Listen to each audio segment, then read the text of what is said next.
líderes anabautistas. Así como hubieron los líderes en el movimiento de la Reforma, además de Calvino, Lutero y Zwinglio, nosotros tuvimos personas que los acompañaron, como el caso de Melanchthon de Karlstadt, para hablar de los luteranos, y también entre los calvinistas hubieron personas que ayudaron en este proceso. Vamos a ver hoy algunas cosas relacionadas a los líderes anabautistas. El primer de ellos es Conrad Grebel. Él vivió entre 1498 y 1526. Es considerado el fundador del movimiento anabautista suizo. Recibió educación en las universidades de Viena y París, y después de su conversión en 1522 trabajó con Zwinglio hasta que se separó en 1525. Al principio, Zwinglio afirmó que el bautismo infantil no era bíblico, lo que atraía a Grebel. El segundo de ellos es Hans Denk, pacífico, rechazaba la violencia de los reformadores y de sus hermanos anabautistas. Sucesor de la corriente mística medieval, su tema favorito fue el amor de Dios. Enfatizó que el Espíritu de Cristo es indispensable para comprender las Escrituras. Insistió en que Dios continúa comunicándose con los seres humanos a través de su presencia y amor, no solo a través de la Biblia. El tercer fue Pilgram Marpeck. Vivió en Estrasburgo como supervisor de materiales de construcción y fue expulsado de la ciudad por sus actividades anabautistas, y esto en 1532. Más tarde vivió como viajero en Suiza, Moravia, el sur de Alemania, Tirol y Alsacia, donde ayudó a establecer congregaciones anabautistas. Ingeniero hidráulico, pensador anabautista, fue el que dejó más obras escritas. Escribió varias junto a Leopoldo Hartschlager, líder de los hermanos suizos.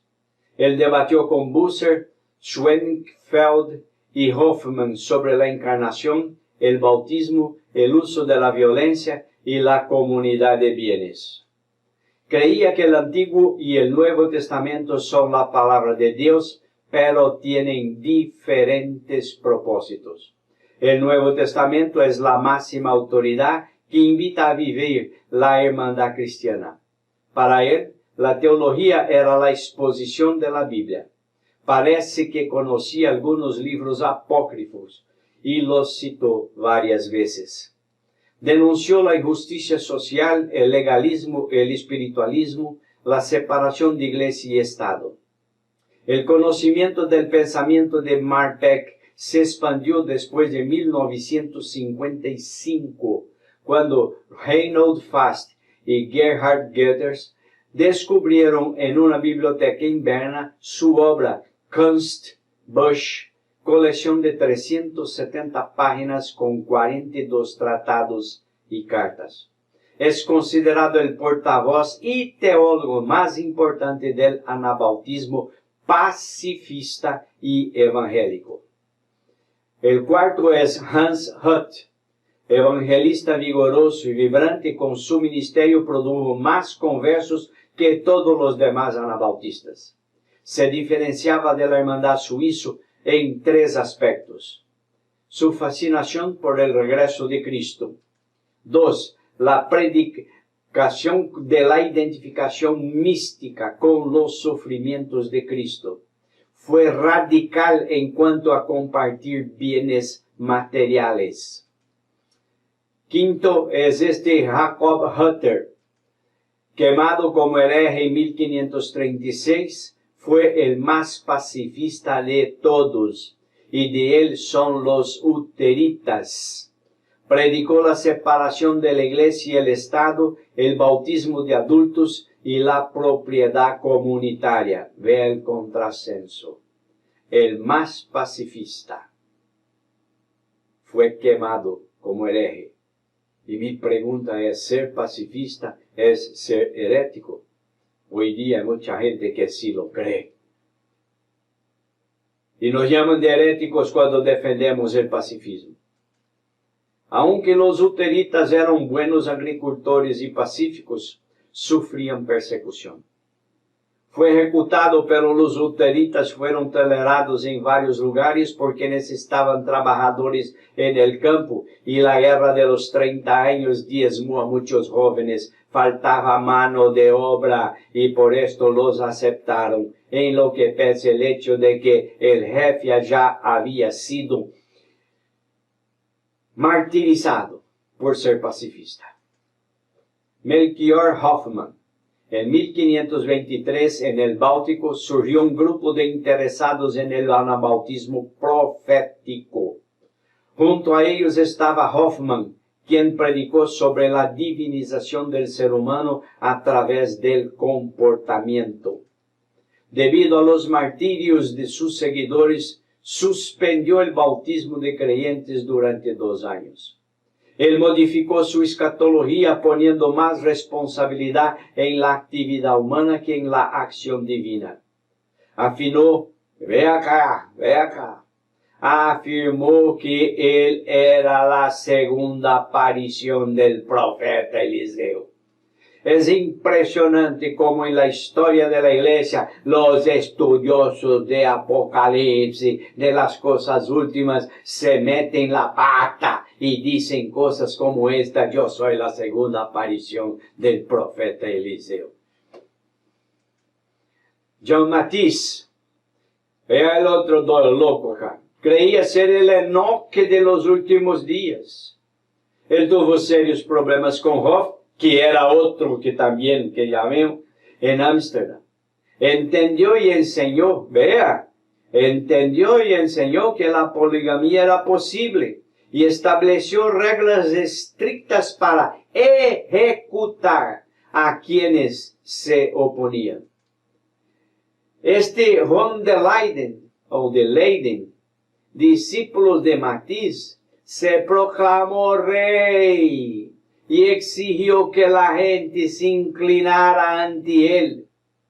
Los desobedientes fueron arrestados y torturados públicamente, menos Simons. Él es el más importante de todos los líderes anabautistas. Nació en los Países Bajos y vivió entre 1496 y 1561. Cuando niño, sus padres lo dedicaron al sacerdocio, siendo nombrado para una pequeña iglesia holandesa en 1524. Comenzó a dudar de la doctrina de la transubstanciación. Como resultado, pasó a leer el Nuevo Testamento por primera vez. Vea, ya era sacerdote, lo que lo llevó a predicar más mensajes del Evangelio. Él se sorprendió al recibir la noticia del martirio de un creyente por haber sido rebautizado. Regresó al estudio de las Escrituras y comenzó a dudar de la validez del bautismo infantil. En 1535, 300 anabautistas murieron a mano de las autoridades. Esto llevó a Simons a un examen de reflexión que culminó con su conversión. 9 meses después, renunció al catolicismo y se unió a los anabautistas. Durante los 24 años siguientes, Simons se dedicó a la enseñanza, la evangelización, los escritos, sufriendo persecución constante. En 1537 fue ordenado obispo anabautista en Groningen.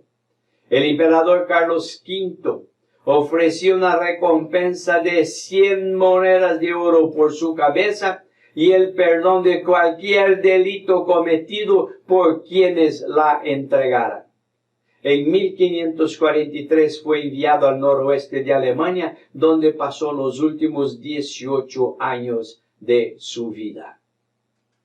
El movimiento anabautista había desestabilizado por las acciones de los radicales. Aquellos que se decían reencarnación de Enoch, que se ponían como rey y hacían cualquier cantidad de previsiones sobre el futuro, que el fin del mundo, y que esto y que aquello.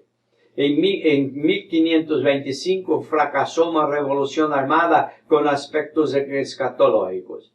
En 1534 a 1535, los seguidores de Thomas Müntzer cayeron en desgracia. Y este es otro que lo llama de Anabautista. Hay problemas de creer que lo sea. Y que creó la revolución de los camponeses. Y fue un despiole que hasta hoy estamos peleando para entender bien qué cabeza tenía este tipo. Simmons fue la figura que unió el movimiento y le dio base bíblica y moderada.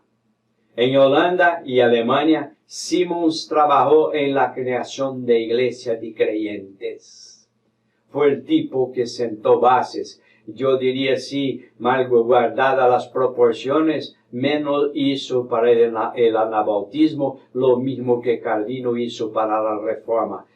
Montó un sistema, le dio bases teológicas y de una manera moderada frente a estos despioles, a estos locos que surgieron diciendo cualquier cantidad de cosas, los especialistas en el futuro. Sus escritos proporcionaron la base teológica del movimiento. Insistió en que la iglesia solo se reformaría si estuviera formada por creyentes comprometidos con Cristo como Señor y Salvador. Vea que acá hay un cambio. Hemos visto en otra aula que lo querían que solo los puros, la confesión de Schleiermacher, hicieran parte de la iglesia. Ahora él ya pone una cosa más factible, más posible de sí evaluar. Creyentes comprometidos con Cristo. El concepto moderno de Estado democrático con libertad de religión debe mucho a Simmons, pues defendió el concepto de una iglesia libre, compuesta por personas que se asocian libremente con ella. Para él, la verdadera fe evangélica no es inactiva. Viste a los desnudos, alimenta a los hambrientos, consuela a los heridos, da cobijo a los desamparados, atiende a quienes se lastima, atiende a los heridos, haz todo por todos. Esta fe, que es una fe en las manos, no es una fe en la cabeza, pero una fe que se traduce de acá para las manos porque hace algo a favor del prójimo. Esto es lo que Simmons dijo. Es una fe que traduce en actos el amor hacia el prójimo. No es la fe que ya yo soy que yo soy rey y ustedes tienen que curvarse delante de mí y que yo tengo autoridad especial porque yo soy la aparición de Enoch. No. La gente que se llama ungido de Jabel y ungido por no sé qué, bendición. No sigan a esta gente. Son locos, como Matisse lo fue. Simmons, que fue el más grande de los anabautistas de los primeros años.